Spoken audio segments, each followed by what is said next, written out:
Every daughter born in her family carried the same curse. They could marry, but never find happiness, until one woman decided to fight destiny with dua. Broken Heart, the Cursed Lineage. The woman who broke a 100-year curse, true Islamic mystery story. They said her family was cursed. For over 100 years, every daughter born into the Rahmani lineage carried a shadow that darkened her happiness. It was said that long ago, a widow had been wronged by their wealthy ancestor, Haji Abdul Rahman, who had refused to help her when her house burned down, leaving her with nothing but her grief and her young daughter. Standing in the ashes, her voice trembling with heartbreak, she had raised her hands toward the heavens and whispered a curse. May the daughters of your bloodline taste the same pain of loneliness I taste now. May they be loved, yet never find peace in their homes. No one believed her words then, but decades later, the pattern emerged. Every Rahmani girl, no matter how beautiful, educated, or gentle, suffered quietly in marriage. Some were abandoned, some lived in loveless homes, some widowed early. All carried a haunting sorrow that seemed too alike to be coincidence. And now, in modern times, the last known daughter of that lineage, Aisha Rahmani, sat by her window in Mumbai, staring at the city lights that mocked her inner darkness. Her husband, Imran, a successful engineer, had long stopped seeing her heart.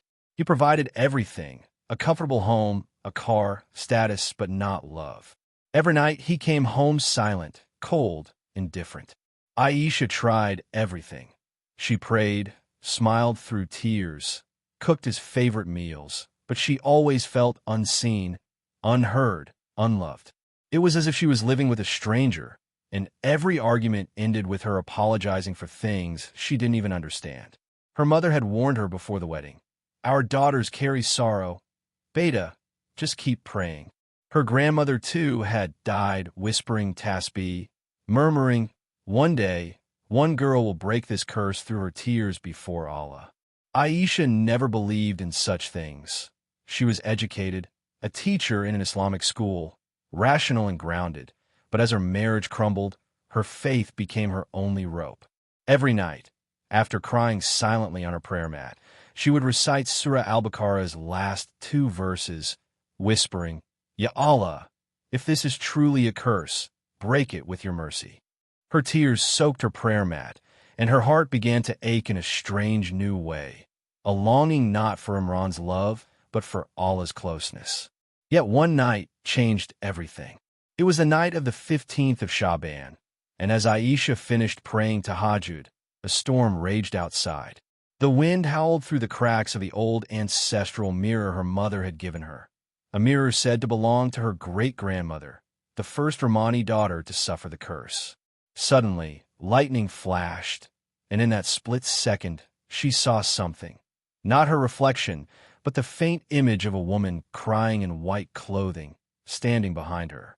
Aisha froze, heart pounding, the Quran slipping from her trembling hands.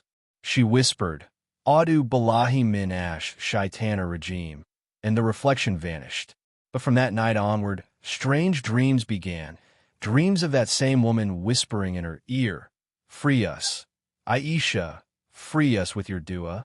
She would wake up sweating, clutching her heart, feeling an invisible burden pressing her soul.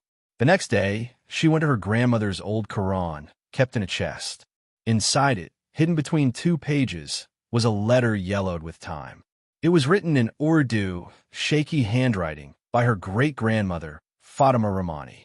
The letter said, To the daughter who will end this pain, know that our suffering was not fate but a test. We forgot Allah in our comfort and hurt others. We were cursed by a woman wronged. The only cure is sincere repentance. The curse will end when one of us seeks forgiveness, not just for ourselves, but for her who cursed us. Aisha's tears blurred the ink. Her hands shook as she whispered, Ya Allah, forgive her, forgive us all. That night, she prayed like never before. She fell into sujud, her forehead pressed to the earth, her heart breaking open. She begged Allah to forgive her ancestors, to forgive that widow, to forgive every tear that was caused by arrogance or neglect. Days turned to weeks, and something began to change in her. Imran noticed it first. She had stopped arguing, stopped crying before him. She smiled softly, spoke kindly, carried peace instead of pain. But what he didn't know was that her peace wasn't from him anymore. It was from Allah. She had learned to detach her heart from people and attach it only to her Creator. And as her calmness grew, strange blessings began to appear. Imran, who once ignored her, started sitting beside her during meals, asking about her day. His coldness melted little by little, and one evening, as she read Quran, he came and quietly said, "I don't know what changed in you, Aisha, but I feel like I lost myself somewhere, and I want to find us again." Her heart trembled, tears welling as she whispered, "Allah changed me, Imran." For the first time in years, they prayed together. That night, as she slept, she dreamt of that woman again. But this time, she wasn't crying. She was smiling, her face glowing, whispering, "You freed us." Aisha woke up in tears, realizing that the curse had finally been lifted, not by rituals or fear, but by sincere repentance and mercy. From that day, her family began to heal. Her younger cousin found a kind husband, her aunt reconciled with her estranged partner, and peace slowly returned to their homes. Aisha's heart overflowed with gratitude. She built a small madrasa for orphan girls, dedicating it in memory of the widow who had cursed her family, naming it prayforummah, the House of Mercy. Every child who studied, there was a prayer for forgiveness. Every dua, a healing of the past. Years later, as she sat with her daughter, the first Romani girl to laugh freely in generations, she whispered, "Never forget, my love, no curse can survive where Allah's mercy is invited." The story of her silent struggle became a legacy, whispered in her town like a miracle, told as proof that no matter how dark the past, one heart turning sincerely to Allah can rewrite destiny.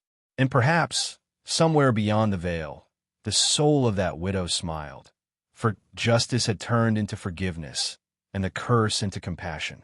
Aisha had not only freed her lineage, she had reminded the world of a truth often forgotten, that the most powerful miracle begins when a woman falls to her knees, not in despair, but in dua. If you believe no curse can overpower the mercy of Allah, share this story as a reminder that even the deepest pain can be healed by sincere dua. Subscribe to Deen in Minute for more stories that touch your heart and strengthen your faith.